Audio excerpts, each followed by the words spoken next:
Assalamu alaikum wa rahmatullahi wa barakatuh, and welcome to iTREND on ITV. I'm your host, Zaheerah Bham-Ismail. I hope this blessed month is going really well for all of you and you're taking time out to just focus on yourself. Be conscious of everything that we do and what we're putting out there into the universe.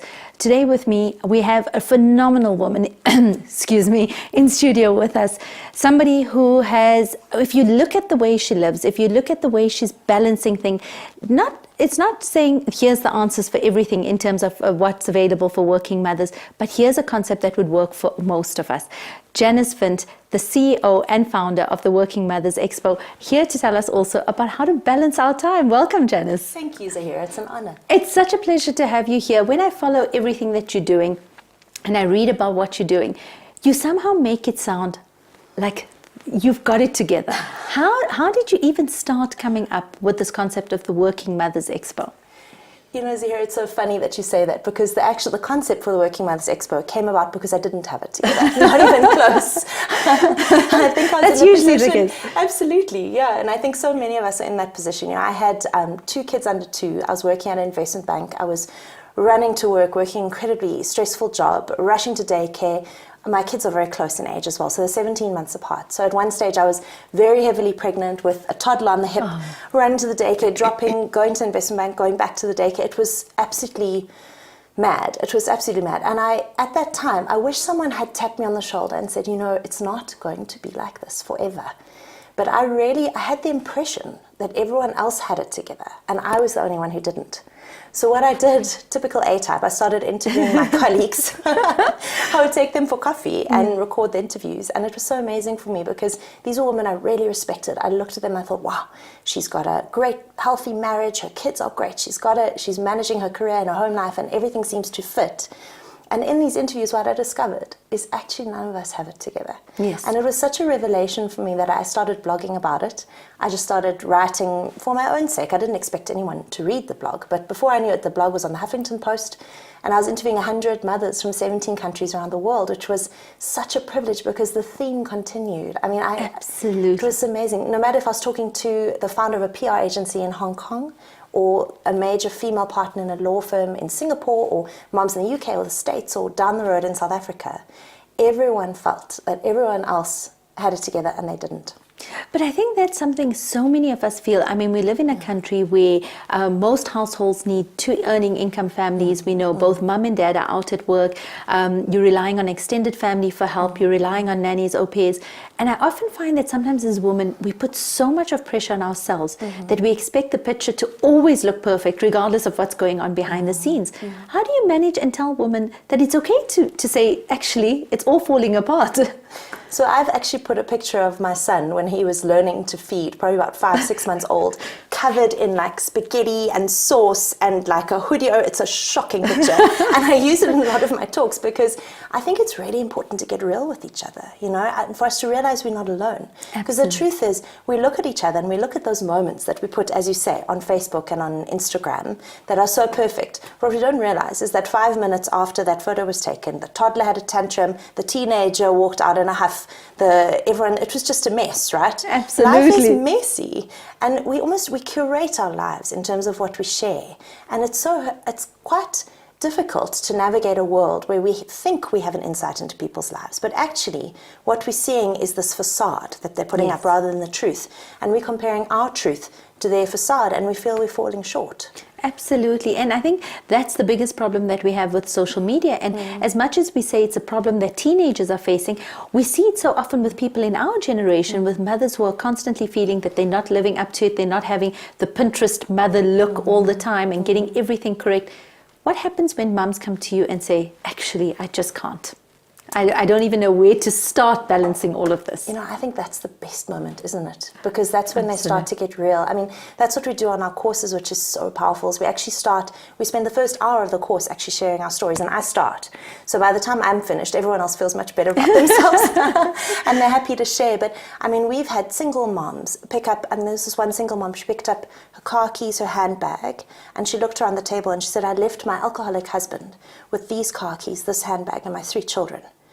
And you just heard the penny drop around the table for the moms who were happily married, but maybe a bit irritated with their husband because he hadn't packed the dishwasher, or, you know, things that happen to all of us. It was amazing to see the penny drop. And even culturally, we get such a mix of cultures, which is such a blessing, because I think everyone gets to see that this is an issue that crosses race, background, societal status, everything. We're all struggling. You're absolutely right, because I must say, the one thing is when I started receiving, when our ads went out, and you had posted something on your blog as well, I had so many of our viewers messaging to say, oh my goodness, we follow her regularly, and I had no idea how many people had been following you, and the impact that you've made on so many people's lives, and what a difference, because so many of these women who I see as strong career women said to me, they sat in your workshops and they sobbed. They said that they felt like somebody was telling their life story while they sat there and listened to you. Thank you. Which is amazing.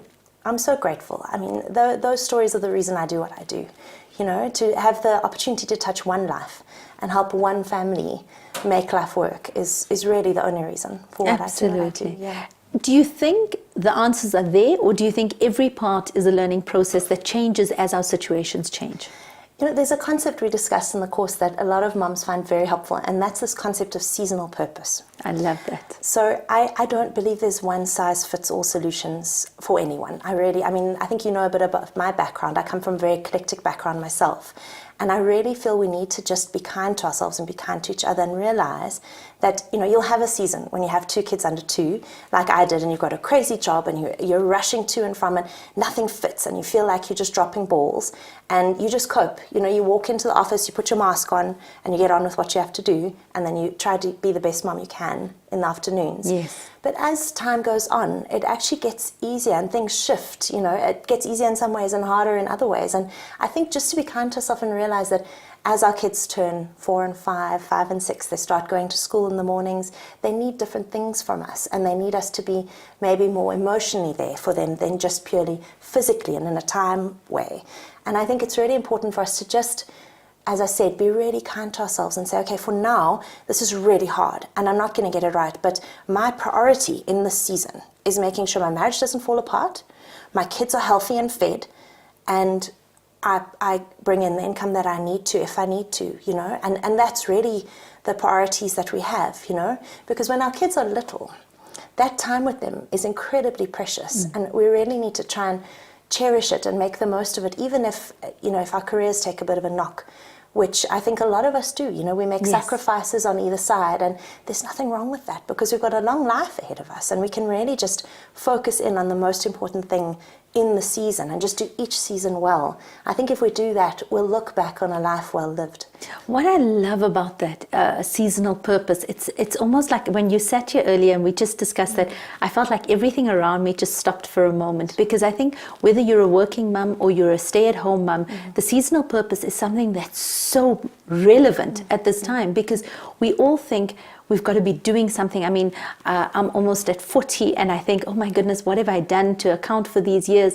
But then you said something about a seasonal purpose, and you're right, everything has a time and everything has its place. And as women, we don't, I think, do you think we put too much expectations on ourselves to say we have to get A, B, C, D done in this time, and we overexert ourselves in so many ways that things have to collapse somewhere around us? Absolutely.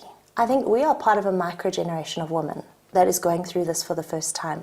If you look back into the history, and I think we talked a little bit about this before, just out of interest as an objective look at feminism, in the 1800s, women were dragging their petticoats through the streets and raising placards to protest for our right to vote and our right to own property and get a bank loan without our husband or our father signing surety. That ran up to the First and Second World War. And in that time, the men actually went away to fight and the women had to step up. They had to go into all of the jobs that the men had been doing. And it's interesting because when the men came back and they wanted their jobs back, a lot of the women rose up and said, hold on, I can also do this. I think I should have equal opportunity. And that was the second wave of feminism. And the interesting part is that that second wave of feminism ran from the end of the Second World War up until the 1980s. So we were talking about when we were born. Most of the women that I help are born in kind of the 70s and 80s. And we're hitting a time in our career where our careers are taking off, we want to have our families, and everything's happening at the same time. But the truth is, our mothers didn't have anything like the opportunities we have today. So our Absolutely. mothers, they could be secretaries or nurses or teachers. Those were really their career options. When we went into university, we could be whatever we wanted. And for the first time, women are faced with the reality that if they choose to, they can. They can have a husband and the home and Pinterest parties where they hand make all the cakes. And they believe they can also be the CEO and the entrepreneur and the lawyer and you know, I think that we can, but I think it's a trade-off in different seasons of our lives. And I think that's the thing we've got to realize, is that we can't have it all at the same time. Something's got to give.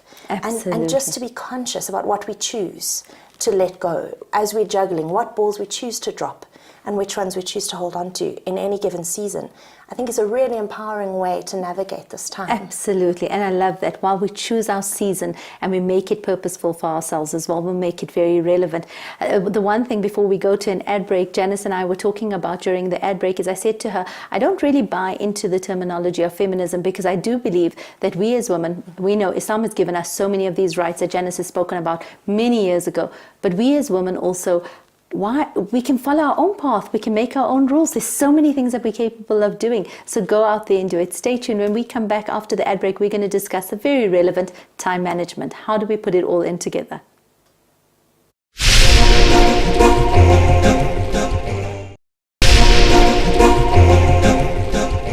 Assalamu alaikum and welcome back after that ad break. We're chatting to the CEO and founder of Working Mothers Expo, Janice Windt, who's here to tell us about balancing things in our life, finding that time management skills. And this is not just for the mums that are working. This is for any mum, for any lady at home, because I think we all have various ways that we're struggling with, that we're finding, as Janice mentioned earlier, our seasonal purpose, finding out how we're there for everyone else, including ourselves, and how to make a difference with that.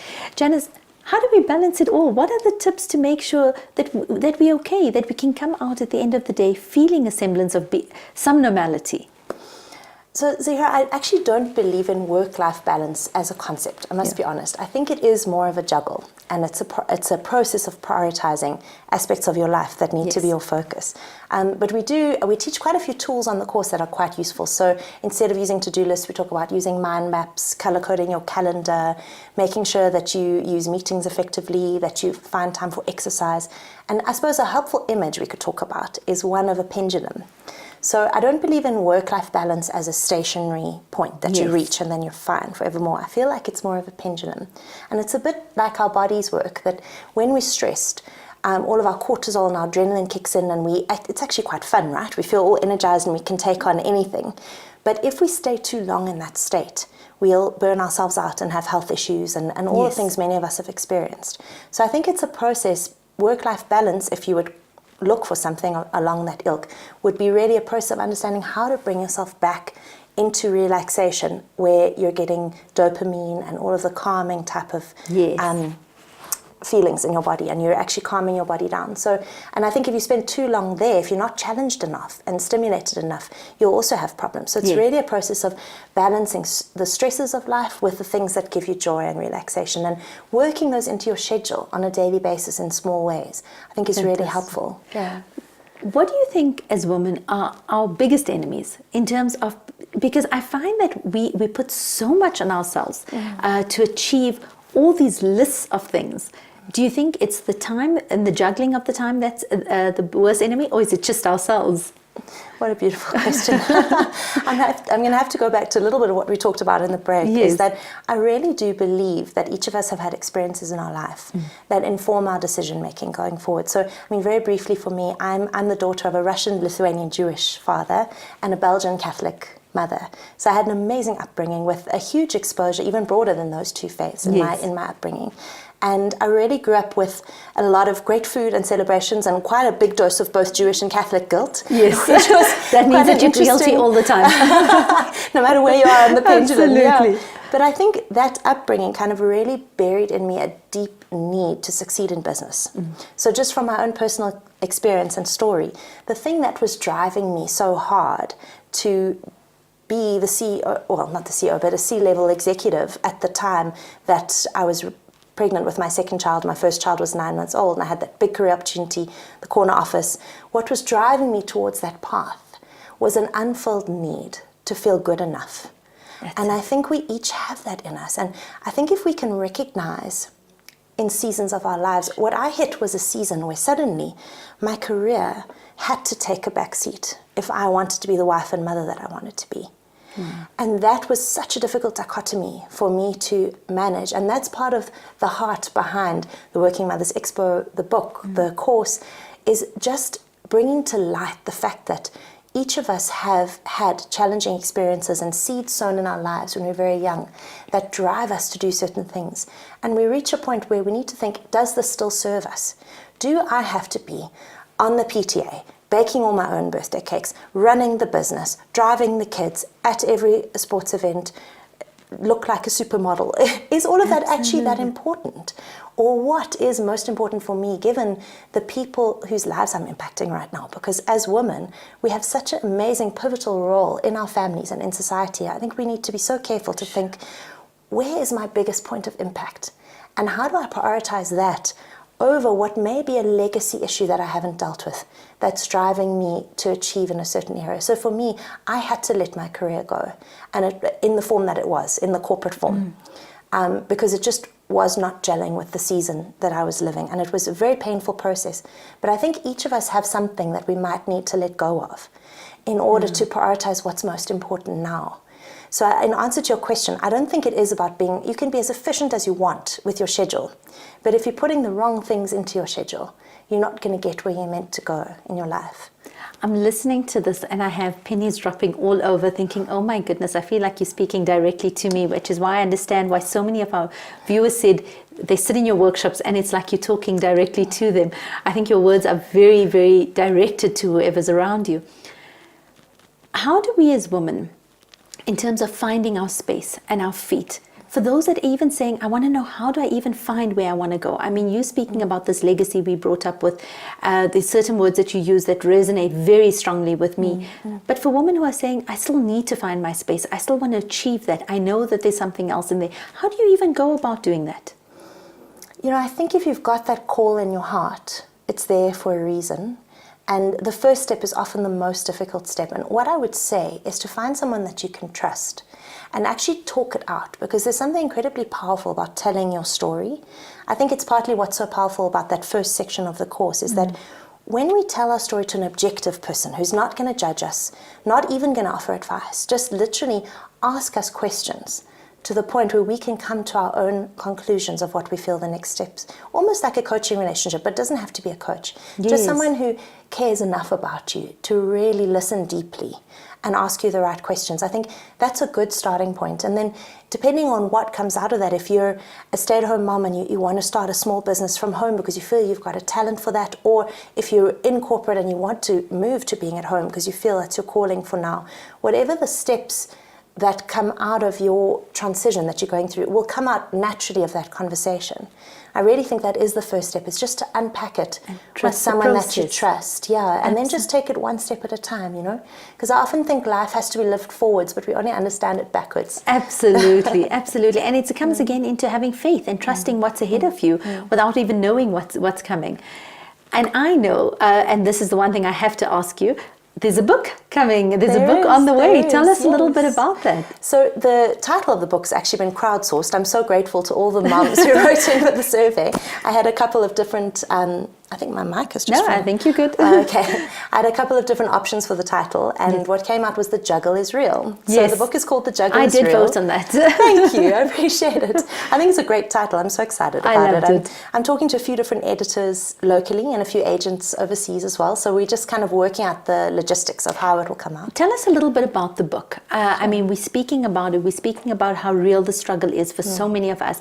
I mean, it's something that as much as we know the persona of social media puts out there, the reality is trending. The reality of the chaos is trending. And the juggle is real. So tell us about what are we looking forward to in this book? So this book is going to take us through a process quite similar to the one that we go through on the course. So it's actually aimed to be a coaching tool for mums that they can actually do from home. So we go through a process of asking, why do we not have enough time? So one of the results of the surveys we did, where hundreds of mums replied to the survey at the Working Mothers Expo, is that 84% of mums were saying they don't have enough time. So we ask why that is, and then we go through some very personal whys to unpack, why do I personally have all the things that I have on my plate? We delve quite a lot into seasonal purpose, and then there's quite a lot of practical tips around, how to manage your diary effectively, how to say no, how to delegate, how to prioritize effectively, delegate both at work and at home. I think it's really important. So a lot of practical tools and skills that come from my kind of project delivery background in the corporate come through there, and the moms find them quite useful. And then we end up with a look at what is your future for this season. So what is your vision for this season for yourself and for your family and your career? And then how can you actually practically put steps in place to move yourself forward? So in a way, I suppose if you're that mom thinking about the transition, maybe your first step once the book comes out is to read the book. Absolutely. And what I love about it, and when I hear about people that have attended your workshops and I hear about this book, is that it's practical, and it gives you practical ways of dealing with things and not just saying, well, this is my thing and you have to figure your own way out. It gives you practical advice and makes it real for you, so it's tangible, something you're taking home. Absolutely. I mean, we've worked with everyone from surgeons to sales leads to heads of finance, moms from all different backgrounds, and I think you walk away from the course and eventually from the book with really practical tools that you can apply immediately. That's what I really wanted, is to make an immediate difference. From your experience with working with women across the world and across all races and religions, do you find that it's different in different cultures or different religions, or do you think as women the innate problems are the same? Or difficulties, not problems, challenges? What a great question. I was recently interviewed for a master's thesis of a lady who happened to be Muslim from University UJ. And I loved her story because it was actually so similar to mine. And I think the amazing thing about the 100 interviews that I did across 17 countries is that actually we have so much more in common than we think. And that in itself is such a realization, to realize we're not alone. And actually we're all in this together, and we can make life work. If we just take it one day, one season at a time. Absolutely. Janice, thank you so much for joining us on air. It's been an absolute pleasure. I feel like I need to be having you here on air for a much longer time so that we can reap in some of this wisdom and benefit ourselves in terms of time management. But we'll definitely be following your blog. I'm sure our viewers will be as well, and we'll catch up with you very soon. Thank you, Zaheerah. All about time management, finding our seasonal purpose and making it relevant. I think there's so much that Janice has said. This is a segment I think you'll have to watch on repeat to keep taking something else and something different from it each time you watch. Stay tuned. When we come back, we have another sensational guest on air.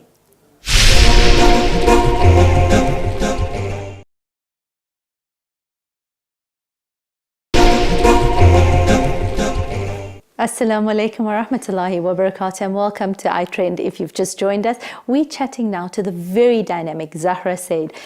And I was saying to her, I can't just introduce her as a fitness expert because she's so much more than that. She's the co-founder of Authentic Movement.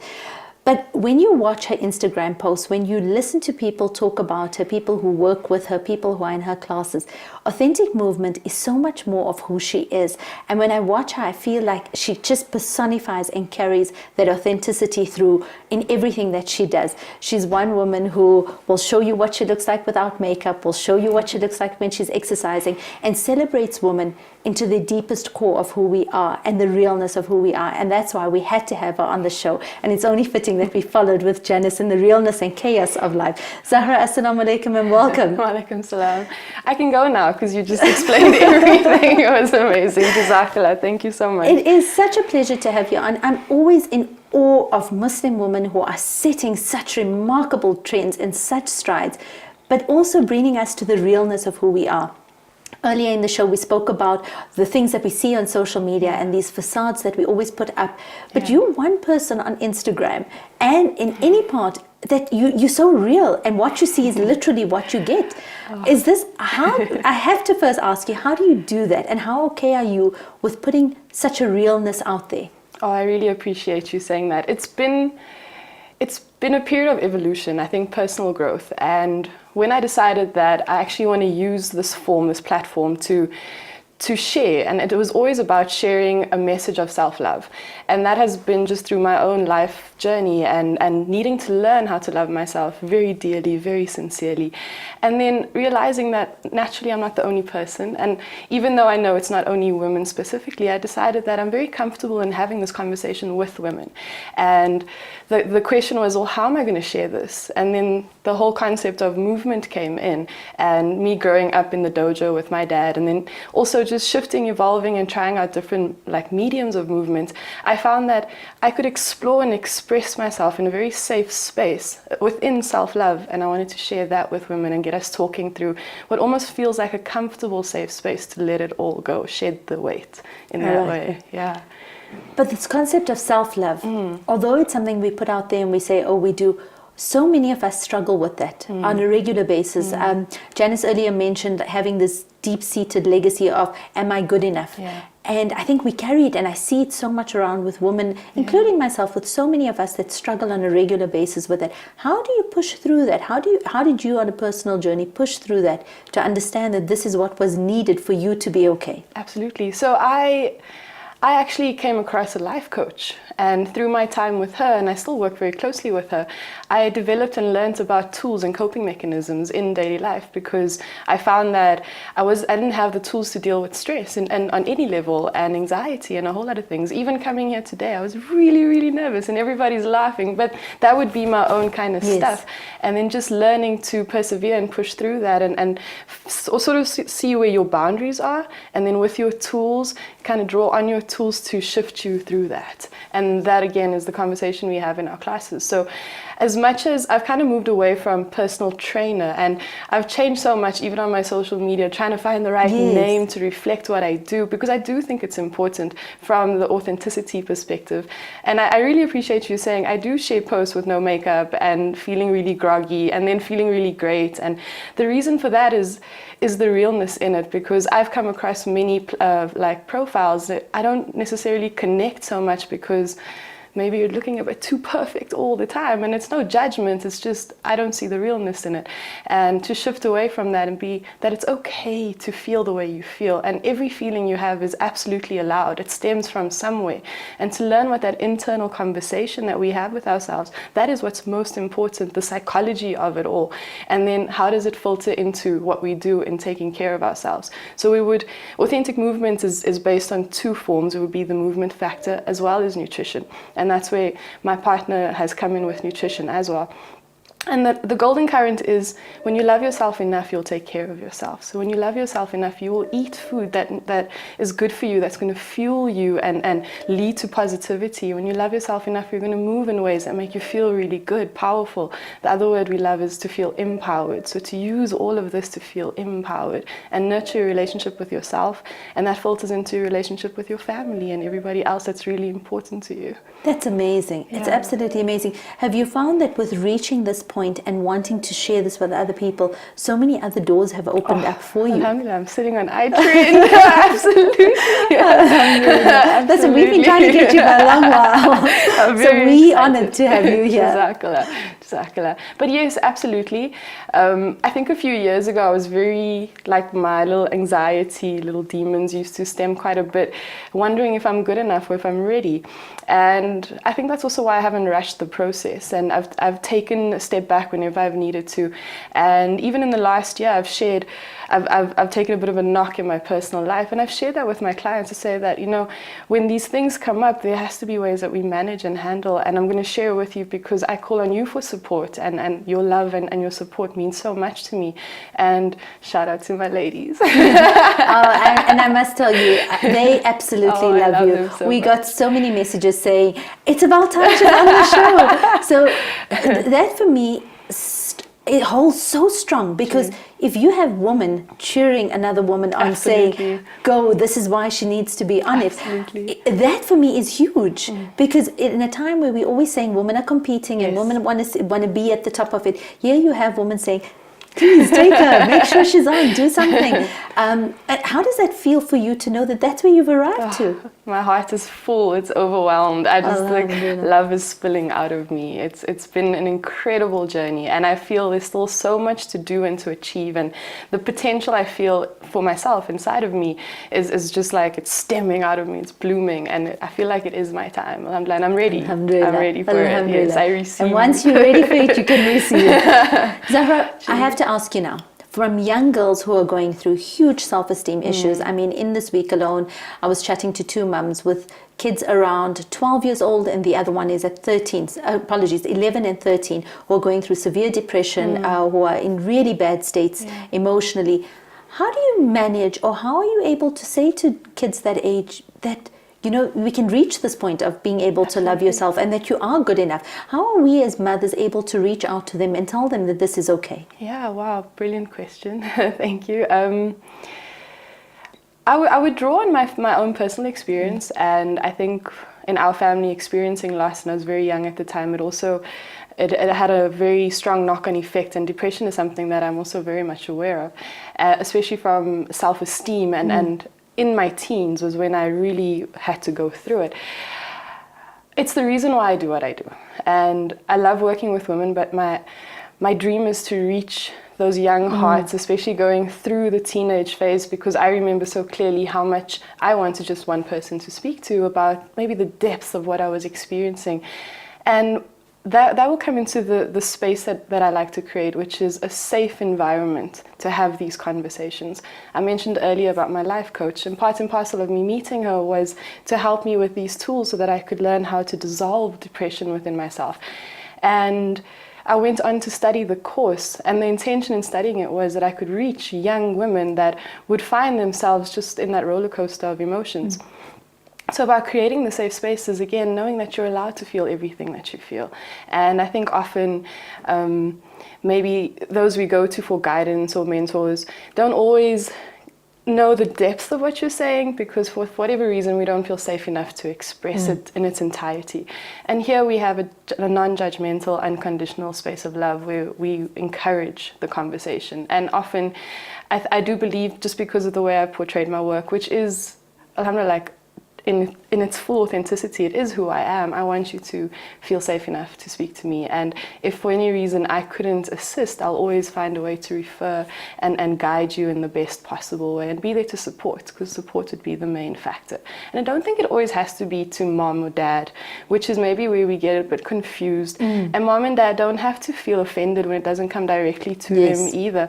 Just to know that your child feels that they can have that conversation, I think, is what's priority. And then from there, you know, the steps will follow. It kind of unfolds for their best. Absolutely. Yeah. Absolutely. I think, as Zahra has just said, you know, depression is something that's so prevalent, and we're seeing it more and more often these days, but it's a silent problem that many of us may not understand if we're not sitting in there and we're not putting ourselves in those positions. But we have to understand how relevant it is, how real it is, and how many people it's affecting. And I love the fact that Zahra said, you know, as parents, we need to know that if our children can't come to us and talk, it's not an implication on who we are as parents, but it gives us an opportunity to know that our children have someone that they can go to and speak to, so that they're not alone in this. And that's the most important thing. It's to feel that you've got support and that you've got backup as well. Stay tuned. When we come back after the ad break, we'll continue our conversation with Zahra.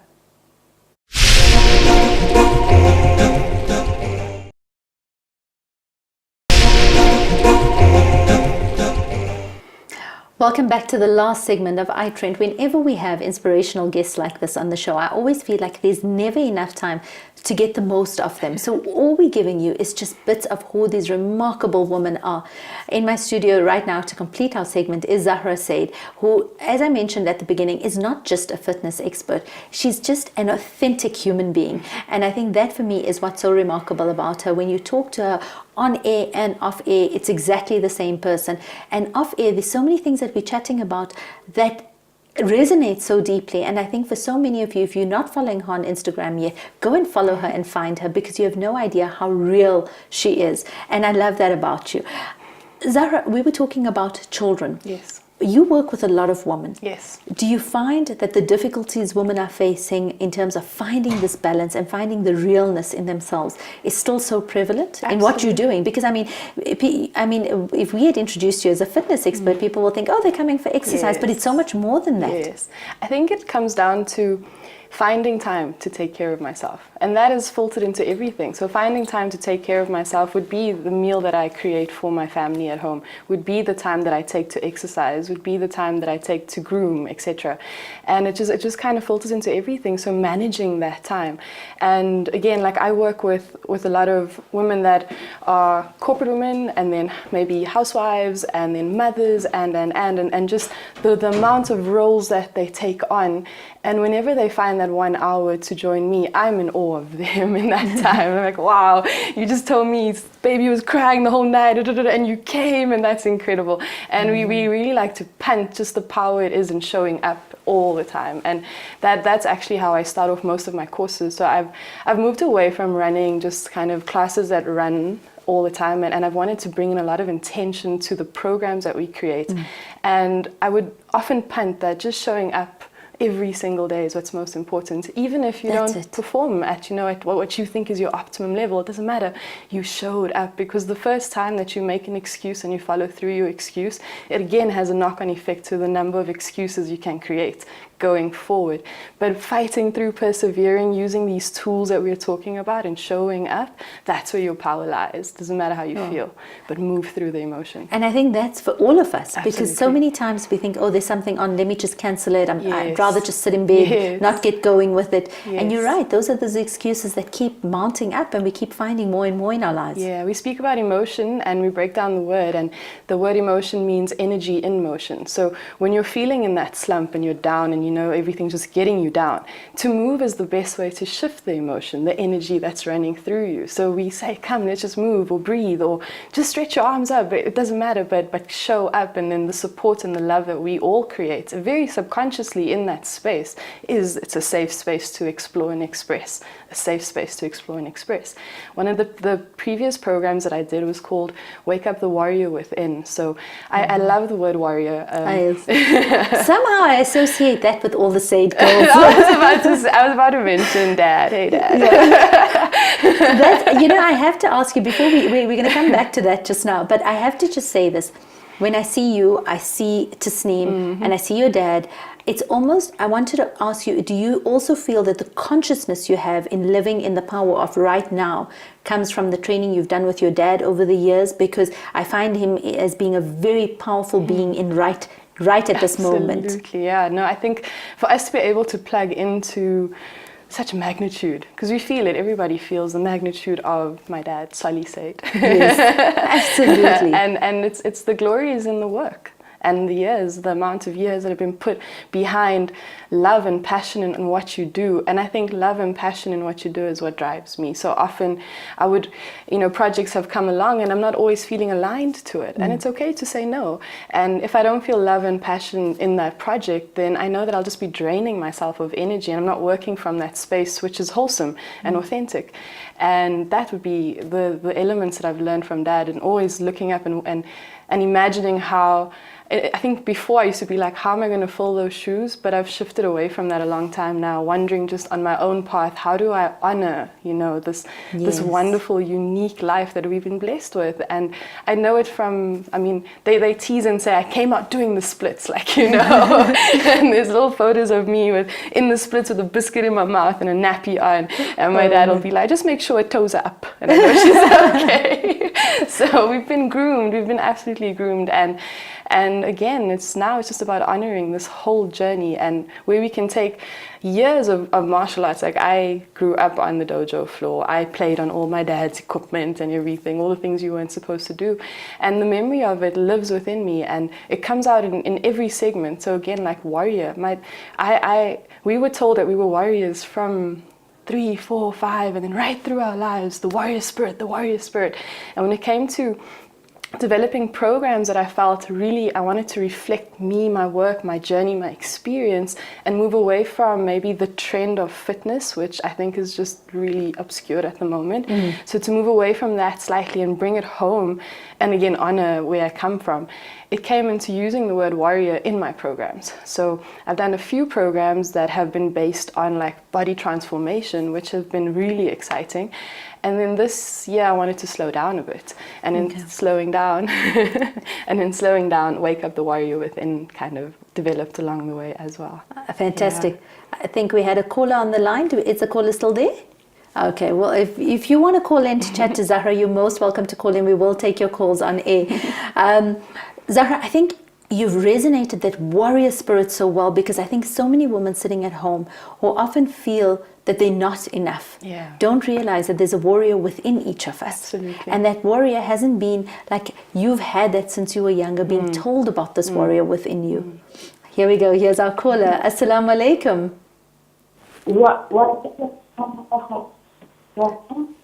Caller, I apologize, but you're breaking up a lot. Can you hear us clearly? Let's try. Assalamu alaikum. Wa alaikum salam. Can you hear me? I can hear you now. Who are we speaking to? You're speaking to Zaheerah.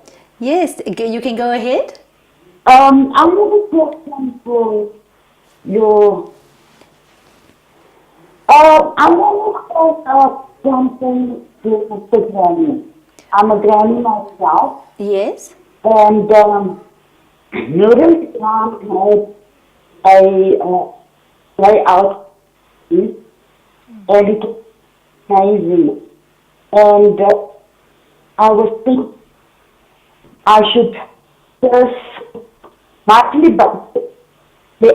I'm sorry, I think you know what, we can't. Unfortunately, we're not able to hear that caller quite clearly. I'm sure one of our producers will get your message and then pass it on to us. And if we aren't able to answer it during the show, we'll ask Zahra to get in touch with you after the show. I think it was a question for you from a grandmother who mentioned something about Nurul Islam, but that's about as much as I got. But I'm sure whatever it is that we'll either do it during the show, or if not, like I mentioned, Zahra will get hold of you after the show. Unfortunately, the line wasn't too clear. Sorry about that. Zahra, as we were mentioning and speaking about having these warriors within us, how do the women at home who are watching this, whether in their 40s, 50s, 60s, even if they're really young, if they're in their teens, how do we find our warrior spirits? Oh, that's such a good one. You know, initially one of my first programs was called the Warrior Woman Challenge. And I did punt it from a very strong, Warrior Woman Challenge. And the first point of feedback that I got back was, oh no, I don't want to do that. And then I realized, I said, okay, cool, let me find another way to resonate, to relate this message. And I try to soften it a little bit more, because warrior doesn't mean sword in hand on a horse, charging through. Or maybe it does, and maybe the war is whatever you're experiencing in your personal life. And that was how I try to shift the conversation, say, you've all seen me in a karate suit with a black belt, and naturally it's assumed I am the warrior, and perhaps that's why I like to take that form. However, you as a mom, you are fighting through everything, so many different things every day, and that is like your personal voyage, and that's what we want to speak about. How in your life and on your journey and the voyage of your life, how are you charging through and forging your way, and what's the message that you leave behind, and how are you taking your troopers with you? I love it. And then that's how we shift it. So you will channel your inner warrior. Exactly. Zahra, the question from the caller was, how do older women do exercise, or what do you recommend for older women to do to keep in this state without it being too strenuous on their bodies? Oh, there's loads of mediums of movement. I think I would have asked the client, the woman herself, is she active, or does she want to start getting active? So there would be loads of ways that would be sort of easy and non-impactful on the joints, because that would be the first point of call. And then had she had any injuries, etc. And I would guide a little bit in that way. So Pilates comes to mind, because you would be on a mat and you're in one space, and you're learning how to engage your core, and you're learning how to activate muscles, isolated muscles, and you're not really jumping or doing anything that's too strenuous in that way. But there'll be loads of questions that I have to ask around this particular What question. about something as simple as walking? Absolutely, walking is phenomenal. Walking, swimming is fantastic. If you're comfortable getting into a pool, we encourage you to get into the pool as well. Anything that builds your endurance, helps with the heart rate, yeah. Absolutely. Perfect. Yeah. So there's quite a bit, and I'm sure that you'll be able to contact Zahra as well directly to get advice from her in terms of how you can better manage yourself. If you are welcome to call in, our lines are open, and you can chat to Zahra directly as well. Just make sure your phone line is clear so that we can hear you in studio. Zahra, so many people want to reach points where they go, I just feel now's my time. Yeah. Now's my time. I need to do something for myself. Because as mums, we're constantly doing for everyone else. Yes. And initially, I used to think it was an Indian woman thing, but now I realize it's a woman thing generally, that we just give a lot of ourselves off to everybody else. But at some point, it comes where you realize you're giving so much, but you yourself have been so depleted. How do we start then to say, now's my time? But what would be that first step for that mum who's watching, who's feeling exhausted, who's doing for everyone around her but for herself, who may not have access to coming to you? How does she even start? I'm reminded of a time when a lot of women would contact me and they would say things like, I've been so intimidated to call, and but now that I've met you, I don't know why, and I wish I called earlier. And I think that also made me shift the way I spoke a little bit on my social media to be really accessible. I think if I had to bring it back to me for a moment, just the other day I was in a situation where there's something I want to achieve and I would just think about it all the time and I'd never really take action in doing it. And my experience the other day was, for me it's photography. I really want to get into photography and I see things all the time, but I would just look. And on the weekend, I stepped out of my car and I took the photos. And and in that moment there was an interaction with a man that was running on the road who's a photographer, and now he's offered me an apprenticeship with him. And I thought, that is incredible. So I would relate that message just into what you're asking me now, is where you have something that you're thinking about all the time, and you keep brushing it off and wishing that the time will come. To step out of the car, That's it. In that moment is take action and make the phone call, send the message. If it's not, I'm always available on WhatsApp because I know it's a very comfortable way to have to chat. So I use my WhatsApp for that. So send the message and let's just say, hey, how are you doing? Or I was interested in this, etc. And that's just with regards to movement. But again, look how it can filter into everything. Maybe it's cooking, I always wanted to do this and I'm watching everybody do it now. It looks like so easy, but to get up and go and just put your phone there or do something I love it. Zahra, it's been such a pleasure having you on air. I think I need far more time. Like I said, whenever inspirational guests are sitting on these chairs, I feel like it never is enough time because there's so much we can take from them. Thank you. But may you continue on your journey and inspire us all and to find that warrior spirit within each of us. It's fantastic. Join us, ladies. Inshallah. I think as Zahra said and as Janice has also said, we either need to decide it's day one or one day, and that decision is entirely ours. And the moment we decide that today is day one, we have to step out of that car and make it purposeful and make it real for ourselves. In this world where everything is an abundance of chaos, no matter what facades we put out there, just be real, show who we are, because the more realness there is, the easier it becomes for women around us, and the easier it becomes for people around us, and the easier it becomes for our younger girls who are watching us to say that it's okay to falter along the way, but keep getting up and keep doing what you do. Shukran so much for joining us on air today. It's been an absolute pleasure having you here. This inspirational segment will be uploaded to YouTube and you will be able to access it. We'll see you next week, same time, same place. Assalamu alaikum wa rahmatullahi wa barakatuh.